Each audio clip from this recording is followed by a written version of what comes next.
माँ ललिता त्रिपुर सुंदरी श्री विद्या की देवी है। इनकी आराधना से श्री संपन्नता, धन, ऐश्वर्य, अच्छा स्वास्थ्य की प्राप्ति होती है। आज बड़ा संयोग रहा मेरा, डालखेड़ा स्थित वहाँ पे मैं दिन में रुका था। अचानक पंडित जी ने बुलाया मंदिर में, कुछ विशेष मंत्र पढ़े, उन्होंने मुझे श्रीफल और दक्षिणा भेंट की, माँ का आशीर्वाद मिला। अद्भुत, ये आज का दिन मेरे लिए जीवन में सौभाग्य अंकित कर गया। अद्भुत। उनके सुपुत्र ने मेरे को चंदन लगाया, स्वागत किया। और मित्रों, जब मैं सवेरे बढ़ रहा था अपने परिक्रमा में, तो देखिए प्रकृति के कितने सुंदर नज़ारे। होली आने वाली है, रंगों का त्योहार, और फूल खिले हुए हैं जंगलों में, बहुत तरह के पलाश के लाल लाल फूल। आप सभी को होली की, रंगों के पर्व की मेरी तरफ से शुभकामनाएं। यदि आप का कोई प्रेमी हो, प्रेमिका हो, सौभाग्य हो आपका, तो उनके साथ होली खेलें। धन्यवाद। और सवेरे जब मैं निकला था, कठोरा गांव में हम रात रुके थे, जहां दाल वगैरह बनाई थी, मस्त रहा, सब अच्छा रहा। वहां से जब मैं उठा सवेरे, तो पूरा शरीर वगैरह, स्वास्थ्य कुछ डाउन था मेरा। दो ही ऑप्शन थे, या तो मैं वहाँ रुक जाऊं या चलूं। मैंने कहा नहीं, चलेंगे आगे।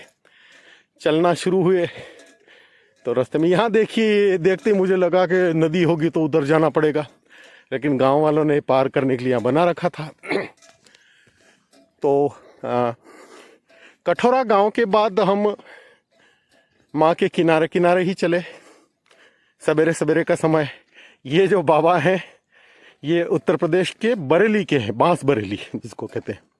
सब तरह के लोग हमारे साथ चल रहे हैं, और हम चल ही रहे थे। और मांडवी ऋषि की अद्भुत तपस्थली है यहाँ पे, उनकी गुफा भी है। हजारों साल पहले उन्होंने तप किया होगा यहाँ पे। और बड़े प्यारे प्यारे हनुमान जी। माँ नर्मदा के किनारों पे महादेव के अद्भुत मंदिर हैं, और हनुमंत देव तो, हनुमंत लाल जी तो सब जगह विराजमान है। और मांडवी ऋषि का जो आश्रम है, ये एकदम माँ के किनारे, कठोरा गांव से लगभग 3 किलोमीटर दूर ही बसा हुआ है। यहाँ भी परिक्रमावासियों की अच्छी सेवा होती है। चाय पानी, भोजन, रात्रि विश्राम, सब कुछ व्यवस्था है। ये देखिए बेड वेड लगे हुए हैं, चार्जिंग पॉइंट्स वगैरह सब। ये जगह मुझे बहुत प्यारी लगी मित्रों। लगभग 1 घंटा हमने यहाँ व्यतीत किया। उन्होंने कहा चाय बन रही, रुकिए। तो हमने कहा ठीक है। और मांडव ऋषि की जो गुफा है, उसमें भी हम अंदर गए, ये देखिए। और एक जो ये गुफा से बाहर ही बड़ा प्यारा राधे और कृष्ण का अद्भुत छवि फोटो लगा हुआ था। राधे और कृष्ण की ये छवि देखिए, कितनी प्यारी अद्भुत छवि। ये फोटो कहीं कहीं बड़े वो दिल को छू जाते हैं। फिर चाय बन गई, चाय का भोग लगाया अपने महादेव को, हमने भी चाय पी। और ये मांडवी ऋषि की चाय से या इस स्थान के प्रभाव से पता नहीं क्या ऐसा हुआ है। देखो छोटी बच्ची मिली रास्ते में, चॉकलेट। तो उस मांडव ऋषि की चाय के बाद हमको इतनी एनर्जी आई। मैं एक जैसे कोई क्रिकेटर हूँ और फिट बॉडी, जैसे 22-23 साल एज हो, ऐसा महसूस करने लगा। यहाँ पे अद्भुत चमत्कार होते माँ के किनारे। हिम्मत ना हारिए बस। तो बीच बीच में बच्चे मिलते गाँव के, तो मैं चॉकलेटें रखता हूँ, दुकानों से लेता रहता हूँ, उनको चॉकलेटें देता हूँ मैं। और परसों मेरे को 100 रुपये का सुपर थैंक्स किया था, गुजरात के वाघेला जी हैं उन्होंने ये। और मित्रों, हम चल ही रहे थे किनारे किनारे, और मेरे को उत्साह देने के लिए देखो ये गाय दौड़ दौड़ के मेरे पास आती थी और एकदम खड़ी हो जाती थी। मेरे को डर लगा कहीं मार नहीं दे मेरे को, लेकिन नहीं, बड़ा प्यार। तो माँ किस रूप में आपको प्रेरणा दे सकती है, किस रूप में आपको उत्साहित कर सकती है, ये माँ नर्मदा का अनंत वैभव ही है। बड़ा प्यारा लगा। फिर हम काफ़ी देर वहाँ खड़े रहे। वो बार बार गाय दौड़ के आती थी और एकदम से मासूम सा चेहरा। फिर यहाँ से मैं चलता रहा और हम फिर पहुँच गए ठीक महेश्वर के सामने। महेश्वर रानी अहिल्याबाई की अद्भुत नगरी है। रानी अहिल्याबाई अद्भुत हुई परम। और ये बीच में देखिए शंख पुष्पी, इतनी ज़्यादा शंख पुष्पी लगी हुई थी किनारों किनारों पे। शंख पुष्पी और ब्राह्मी दो ऐसी जड़ी बूटी हैं जिनको आप ताज़ा ला के उनको पीस के मिश्री मिला के ठंडे दूध से या पानी से भी लें खाली पेट, तो आपकी मेमोरी बड़ी वो होती है बूस्ट। और साथ बिछड़ता रहता मिलता रहता नर्मदा किनारे। आज दूसरे साथी थे और फिर हम महिष्मति, पुराण प्रसिद्ध महिष्मति, ये जो शिव मंदिर दिख रहा है ना, कहते हैं ये शिव मंदिर है। रानी अहिल्याबाई प्रतिदिन इस शिव मंदिर में पूजा करने आती थी नर्मदा के बीच में। तो यहाँ रानी अहिल्याबाई की जो शिव भक्ति थी, जो कुशल प्रशासिका थी, वो उनको हमने प्रणाम किया।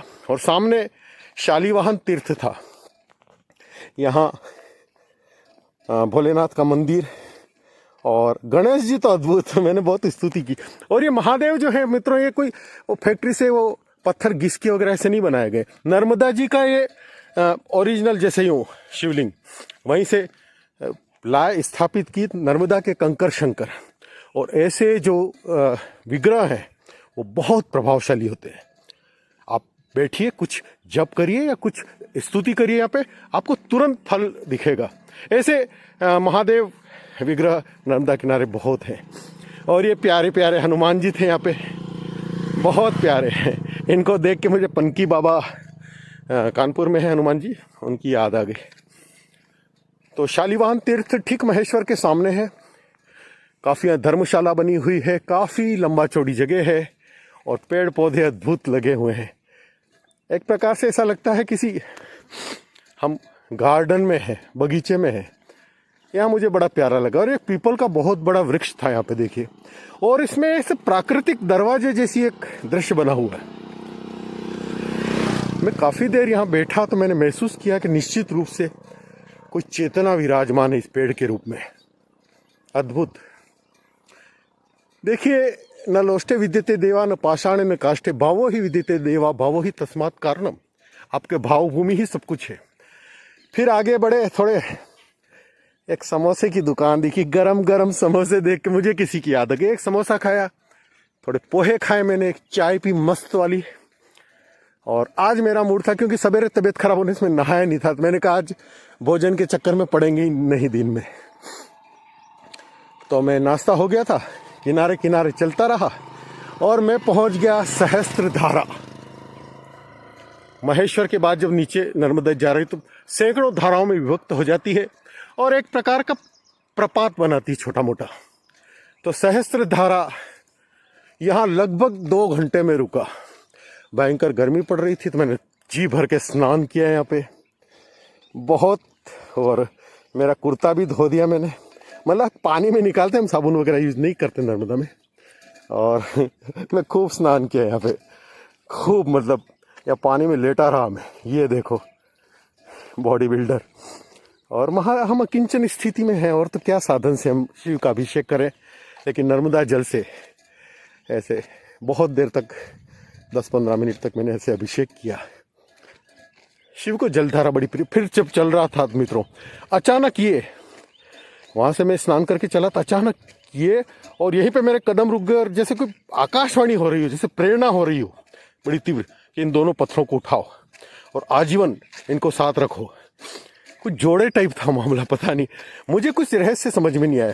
खैर, मैंने अज्ञात चेतना की आवाज़ को महसूस करके इनको रख लिया है।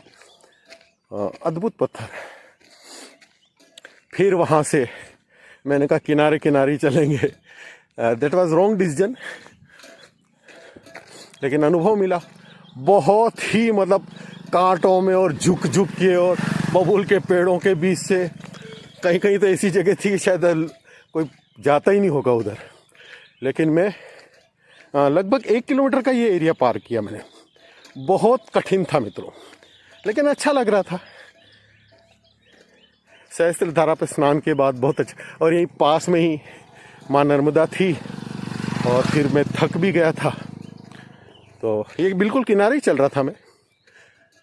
तो फिर थोड़ा ऊपर आया और थकान हो गई।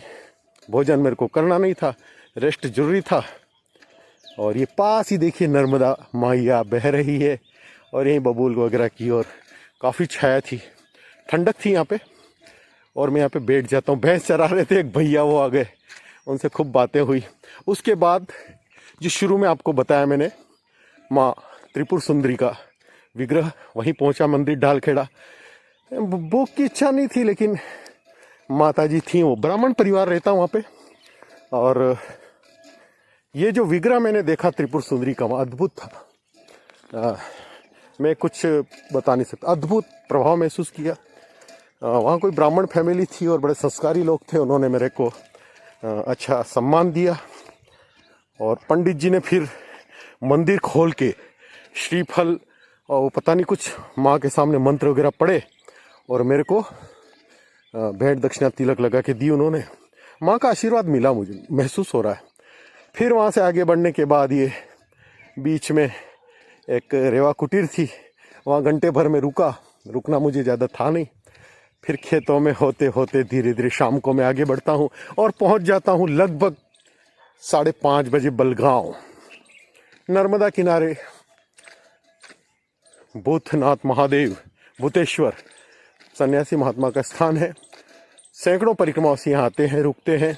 भोजन प्रसाद की बड़ी शानदार व्यवस्था, महादेव का मंदिर, और काफ़ी बड़े प्रांगण में फैला हुआ ये वृक्षों से सुशोभित, लता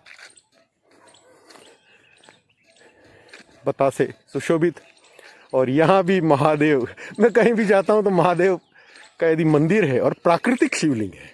प्राकृतिक यानी कि वो फैक्ट्री वाला वगैरह नहीं हो ऐसे, जो नर्मदा जी का, तो मुझे बड़े प्यारे लगते हैं। फिर शाम को मैं थोड़ा घाट तरफ गया, और ये रामपुरा गांव है मित्रों इधर। तो फिर घाट तरफ गया और आसन वगैरह लगाया मैंने। शाम को नर्मदा, दिन में स्नान हो गया था, फिर भी मैंने शाम को स्नान किया। बहुत अच्छा घाट था, माँ नर्मदा का पावन प्रवाह। और ये पत्थर दोनों जो मिले थे, मेरे को पता नहीं, बड़ा रहस्यमय जगत है। मैं इनको निहारता रहा, सोचता रहा आज के दिन के बारे में, जो जो घटनाएं घटी, माँ त्रिपुरा का आशीर्वाद, ललिता सुंदरी का, और बस अद्भुत। नर्मदे हर।